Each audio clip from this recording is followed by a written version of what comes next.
ஓம் முருகா போற்றி. ஓம் சரவண பவ. ஏன் உனக்கு இவ்வளவு கோபம்? கோபத்தால் நீ எதை சாதித்தாய்? கோபத்தால் உனக்கு நன்மையும் நல்ல பெயரும் கிட்டியதா? கோபத்தால் இன்று உன் மனதிற்கு நெருக்கமானவர்கள் கூட எப்பொழுது தொலைவில் இருப்பதை போன்று உணர்கிறாய் என்றால் அதற்கு காரணம் நீ மட்டும்தான். உன் முன் கோபம்தான். உன்னுடைய முன் கோபமே எல்லாவற்றிற்கும் காரணம். என் மீதும் கோபப்படுகின்றாய்.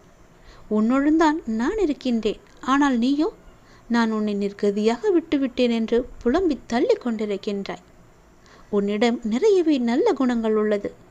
ஆனால் அதை உன் கோபம் ஒன்றே முன்னின்று மறக்கச் செய்கிறது. எல்லோரிடத்திலும் தன்மையாக பேசு.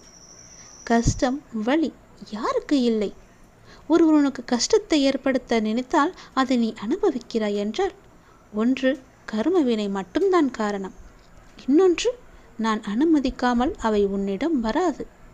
கஷ்டமும் துன்பமும் உன்னிடம் வருகிறது என்றால் உனக்கான சில விஷயங்களை புரிய வைக்கத்தான் இதை நடத்துகிறேன் என்பதை நீ புரிந்து கொள்.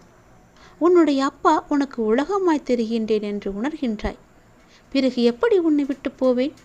உனக்கு எல்லாமாக நான் தானே இருக்கின்றேன். எப்படிப்பட்ட இக்கட்டான சூழ்நிலை வந்தாலும் நீ என் மீது கொண்ட நம்பிக்கையை மட்டும் இழக்கக்கூடாது. எவ்வளவு பெரிய பிரச்சனை வந்தாலும் என்னை நம்பி என் பெயரை சொல்லி ஒரு முறை கூப்பிட்டால் போதும். உனக்காக ஓடி வர உன்னுடைய அப்பா நான் இருக்கின்றேனே. எந்த இக்கட்டான சூழ்நிலையிலாவது உன்னை நான் தனியாக விட்டிருக்கின்றேனா? ஒரு முறை யோசித்துப்பார்.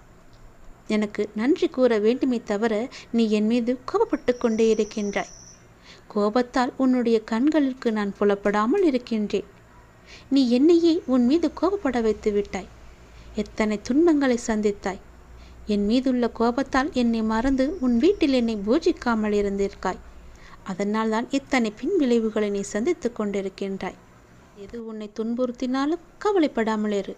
என்ன ஆனாலும் எதிர்த்து நின்று போராடு.